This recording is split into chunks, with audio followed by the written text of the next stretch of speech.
ask everyone to please find their seats. If you want to remain standing, that's fine as well. Please turn off all electronic devices so we have the proper dignity and decorum during the Levaya, during this part of the service. I'm Rabbi Binyamin Blau, the Rabbi of Gunot Synagogue, proud friend of the beers. Also slightly related to Uzi, as he is my brother-in-law. But in that sense, this is a very different feeling for me, because it's not just a congregant, but really someone who we're a close friend. We're really all mourning together. We're going to start off by saying a paragraph Tehillim. Mizmor leDavid, Adonai rohi lo echzor, binos tesha yarvi tzini, amei menuchos hina aleini, nafshi yishov evyankein v'maglei tzedek, l'man shivo, kam ki elech b'geit zamaveth lo yivaraki atoi modi, shivtecha mishantecha heima yenach amuni, tam l'fanai shulchan neged zoriroi, Hishan dav Hashem en roshi kosi riboya, achto v'chesed yedefuni kol yemei kayai, v'shavti beis Adonai v'yorech yamim. We gather today to pay tribute to Chana Tova Bas Yaakov Halevi and Nadir, a loving mother, grandmother, great-grandmother, and friend, someone beloved by you all. We were going to proceed as representatives from each one of the children from Lenny, Cookie, and Susie are going to speak. Sometimes they'll speak themselves, sometimes their children will speak. And those who loved her most dearly will be able to pay the most appropriate tribute. We'll start off with Rabbi Uzi Beer.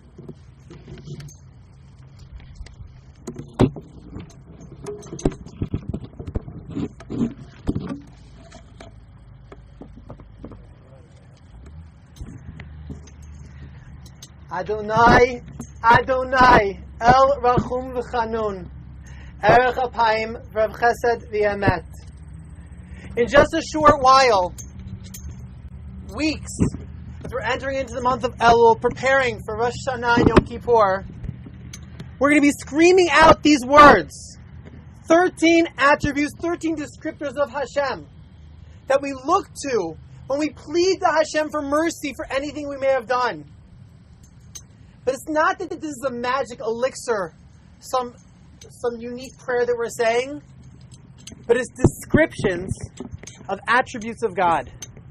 These are the characteristics that if we want to be God like ourselves, that we have to embody.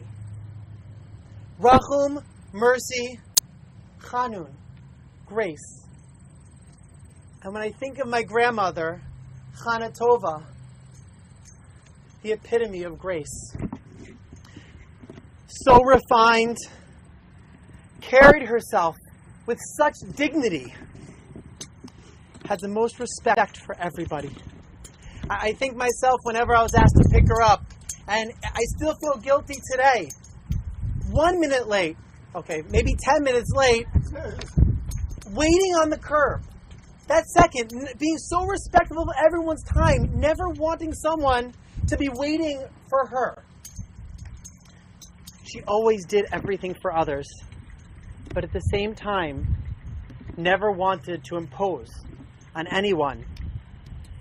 Now when it came to sending gifts, to sending something to her children, to her grandchildren in Israel, she would find who around town would be going, but she would always have to make them a blanket too, because she wouldn't want them to be taking something without her giving something back to them. She always wanted everyone to feel welcome. I think for myself, whenever I would go to her house, there'd always be chocolate bar in the freezer waiting. I know when my brothers went, there might be a plate with an Unger's cookie and a fruit, and also a chocolate bar, a Kit Kat. Just waiting. As soon as the door opened, here's food. Come, welcome, be a part of it. And again, like I said before, if ever we helped carrying groceries, shoveling the walk, gardening, here, take some money. We're not doing favors. You can't do something for me without me giving back to you. And she was somebody who never wanted to be the spotlight. Always wanted everyone together. Always wanted to have family especially come united, being together, celebrating. And she would organize everything. Charlie, you're putting it together. Mom, everyone, okay, we're getting together for dinner to celebrate. But she never took the limelight. It was always behind the scenes. is the type of person she was.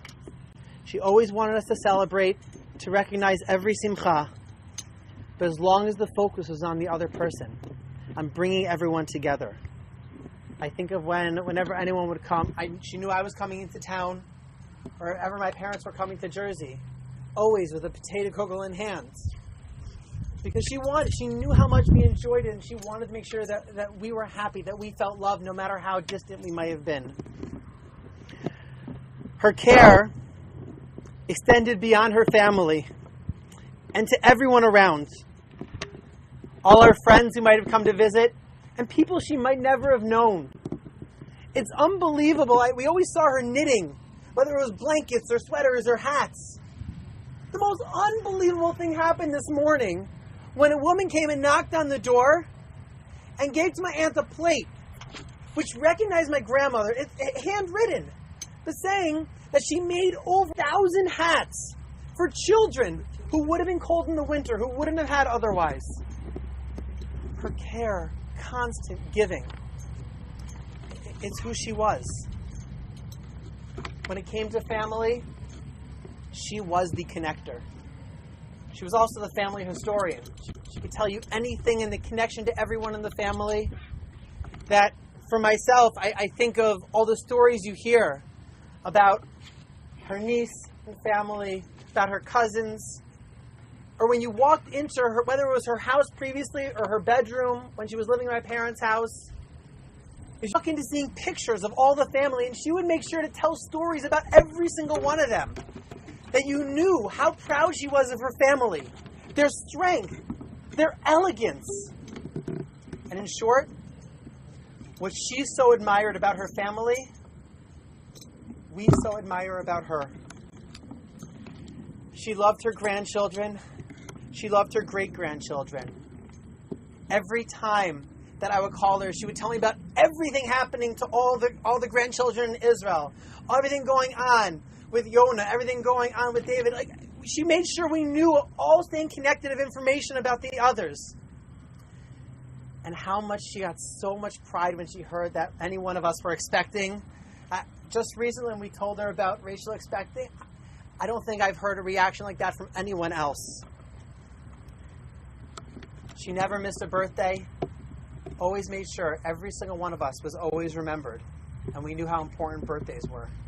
And I almost feel like I'd be remiss if I didn't turn back a little bit to Grandma, knowing how proud she was of us, let her know how proud we are of her. A story that I would not have remembered if she didn't repeat it 1,000 times. But it's when she was working at Corky's and I came in that one time and she's like, "Grandma!" as I screamed across the restaurant. And I know for years now I'm still going to be screaming. And I'm sure she'll hear me wherever she is. She always wanted family to stay together. Whenever it was at the Shabbat table and hearing us sing Zmirot, hearing as each of us read and proudly said Kiddush, going down the ranks, and most recently hearing Rami say Kiddush, it was so powerful. It meant so much for Grandma. But boy, would she get angry whenever we fought. Unfortunately, we fought a lot, but boy, did she get angry. And I know personally, whenever she noticed that there was any type of strife, whenever there was a time I was unhappy, she would always pull me aside, remind me of the value, the importance of family, and how look past all these silly things. Family is more important than that. Yes, even me as her bandit. But the reality is, she was so talented that each of us got that same talk, but each in our own ways that we were able to hear it. She gave the same message, the same values, but it was in such a different way for each of her grandchildren. As we say when it comes every Friday night in Eshet Chayil, Pia Pata V'Chachma, her mouth spoke with so much wisdom. It was unbelievable, the connection that she had for all of us, that what she said was pure gold and would change and impact our lives forever. Thank you, Grandma, for showing me how family needs to stay together.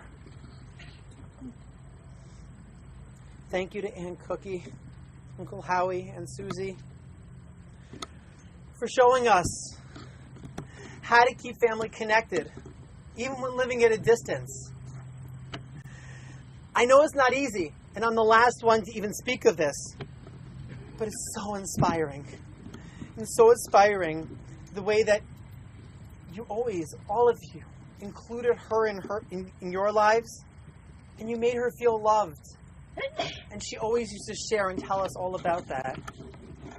To the extent that when we were in the hospital most recently with her, the nurse in the hospital turned to my brother and said, I so hope when I get old that my family will care about me, that my family will love me in the same way that you love mother. Such a Kiddush Hashem, such a family being connected. We become connected in times of loss, and we've previously, more seldom, but we need to make sure it continues to happen. We come together in smachot as well. To my mother and father, who took Grandma into your home and showed her so much love, treated her with respect, and included her in your lives. I know that Grandma really appreciated it, everything that you did for her. She told us that often, and we thank you for it. She had such a conviction to faith that in a house when faith might not have been so prevalent throughout, the idea, the connection to God stayed strong. To the extent that when she was in the hospital and they were about to talk about what food menus they were going to bring her, she turned to the person and said, it must be kosher. I have not eaten non-kosher in my life, and I will not start now. What a role model for us all. I think also of the stories that she used to tell us of her relationship with Grandpa Putzer. Walking down the street, and about how proud he was of her and how he wanted her to be a strong woman and to never be afraid to speak up for herself. Grandma, when I hear your stories, I have similar wishes for Liana. And I hope when she gets older that she too will be such an Eshet Chayil, strong, loving, and graceful.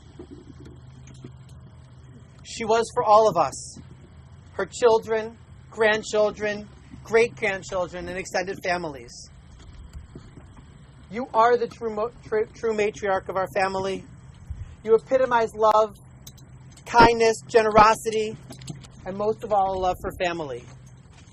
You lit up whenever any of us walked into the room, especially your great-grandchildren.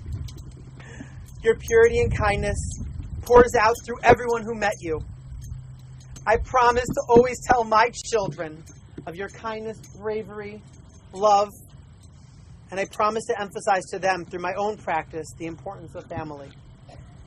It is our job to take all that she gave us and continue her work of loving and modeling, of provoking and inspiring, of challenging and supporting each other, of serving Hashem and loving Him. Grandma, as you join your parents, your sisters, Grandpa, Alan, and Menachem in heaven, you should go on a Mazel Dikashu. May her soul, Chana Tova Bat Yaakov Alevi, be bound up in the bounds of eternal life. May her name, her work, her insight, her love, and her instruction continue to be a blessing to us all, to Klal Yisrael, and the greater world. We love you, Grandma.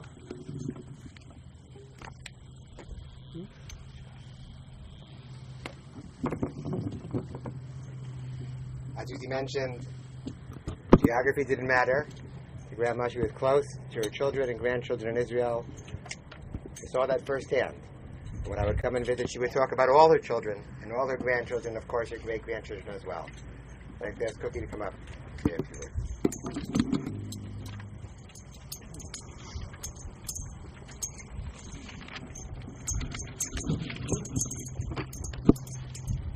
I had something longer planned, but I was told to keep it short, so I will.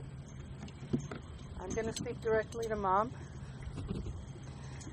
And I'm going to ask you, Mom, how have you managed to leave 3 adults in their 60s feeling like orphans like young children who have lost their mother. You always sacrificed for us, putting yourself last to make sure that we had the basic necessities, education, and most important, a Jewish education. You taught us independence, yet fought like a mother lion for us when it was necessary. When I gave birth to my first child, Dovi, and complained about having to stay in the hospital over Shabbat because he was still yellow, you gave me a stern look and said, "You're a mother now. Your child comes first."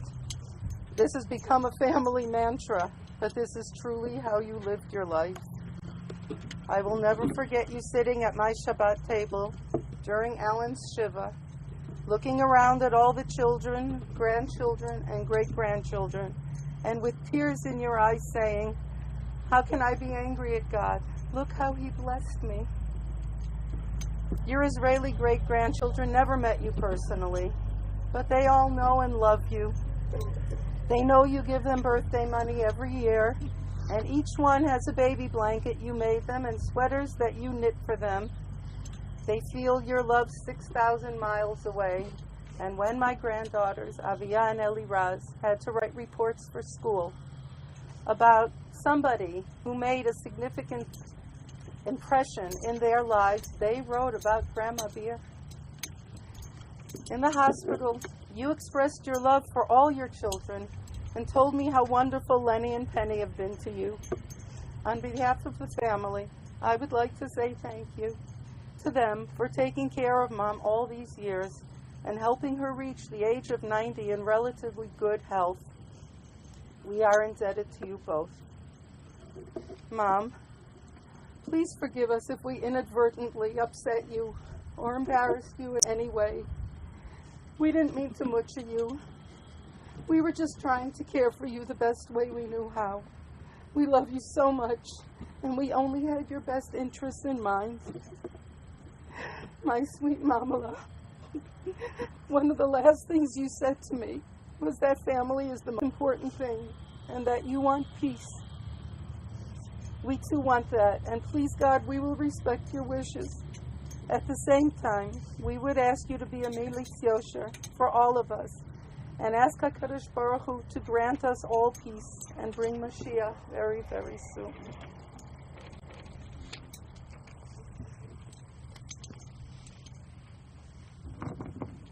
Deliver a message of his own and from his children, Howie.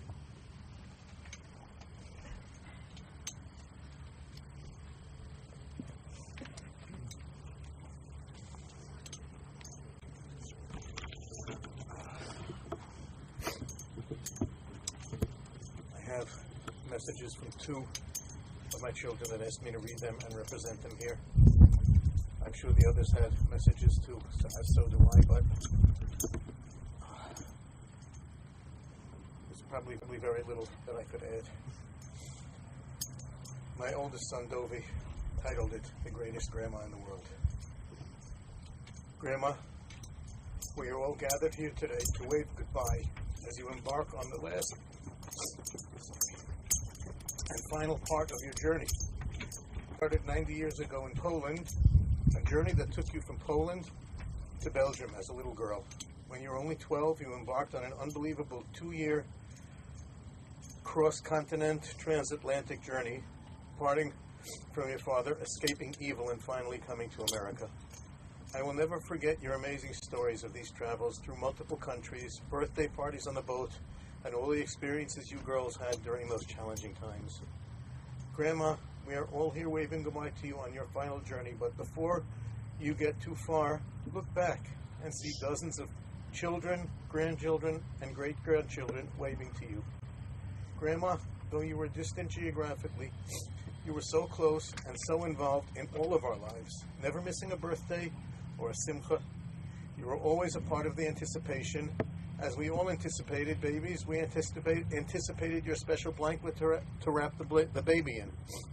Anything, always so happy and such warm words. Grandma, we're all saying goodbye, but have no fear. Grandma looked forward to the distance and seeing the gates of Shemayim just as when you arrived in New York as a little girl coming off the ship. You were greeted by a loving family. Look up and see Grandpa and Alan, whom you loved so much and missed, as we do, welcoming you with open arms and those famous smiles.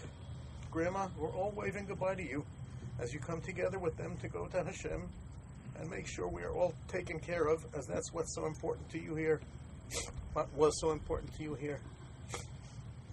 Grandma, together with Grandpa and Alan, look down, see all of us waving, see how many good people, amazing, happy families, successful people, but most of all, each and all mensches.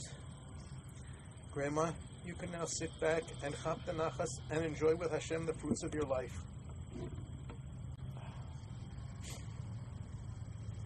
Grandma, when lying in the hospital just before I left, I gave you a big, huge bear hug that you so loved.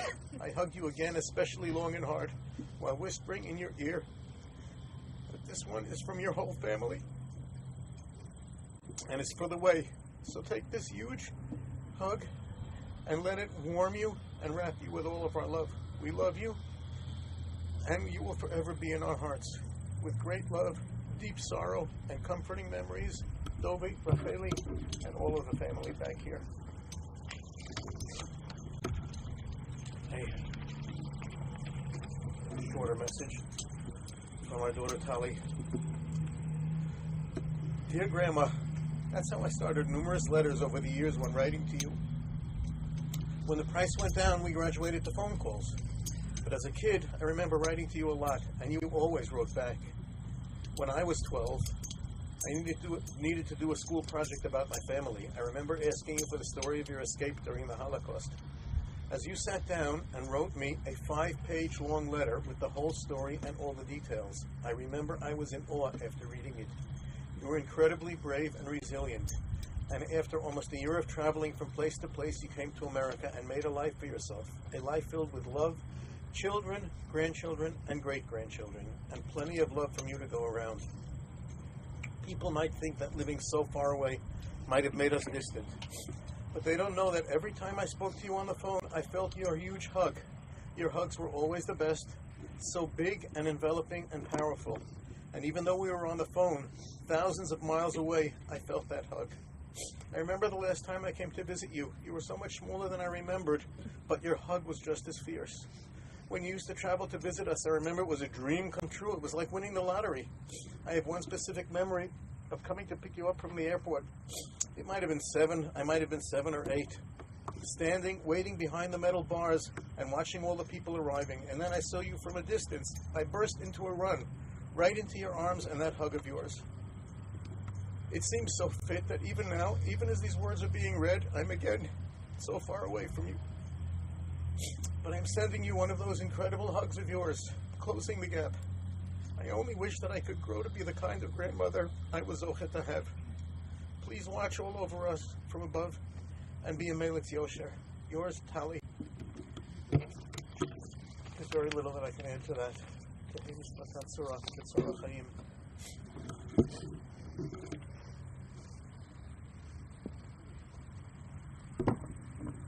Finally, on behalf of Susie, we're doing Marita.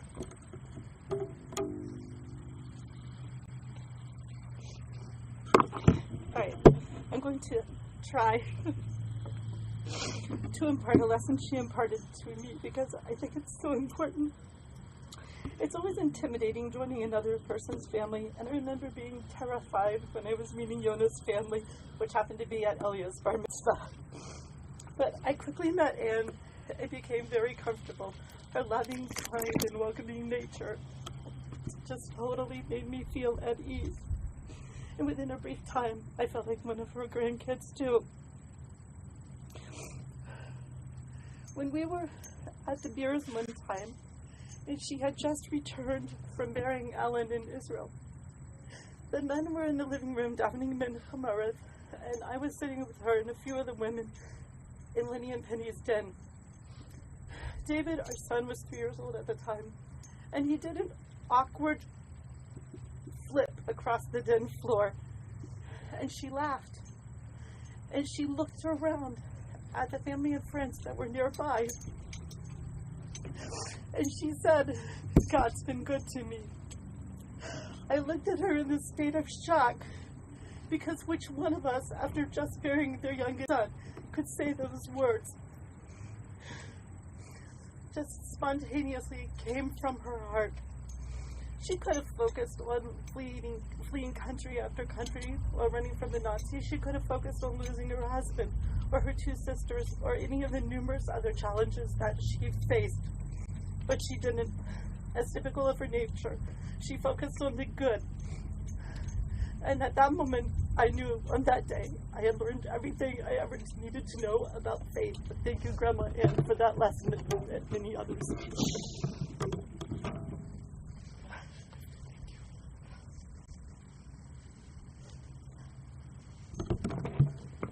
There's little to add that has not been said. She was a woman of incredible faith, always looking things from the broadest of perspectives, incredible dedication to her Yadus, to her Judaism, and above all to her family. I think she even waited for her grandchildren and great-grandchildren to come home before she could pass. The legacy that she leaves is the legacy that you heard today. The wonderful tributes, the children, grandchildren, and great-grandchildren who look to her for inspiration and will always hold her in that regard and continue the lessons that they taught her for all eternity. Amen. Let's get one, please rise. We're going to say the Kamali Memorial Prayer.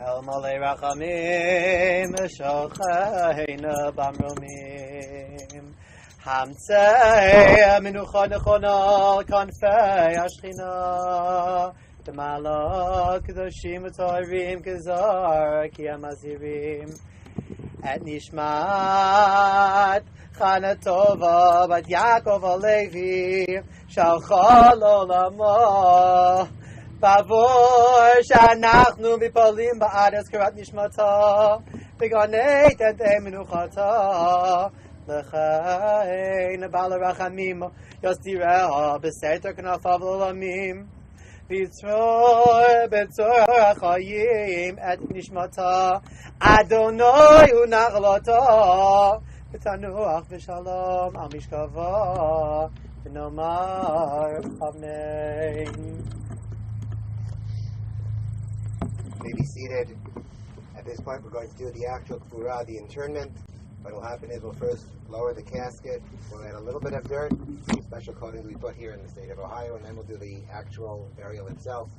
Everyone who would like to is welcome to come and participate at that point.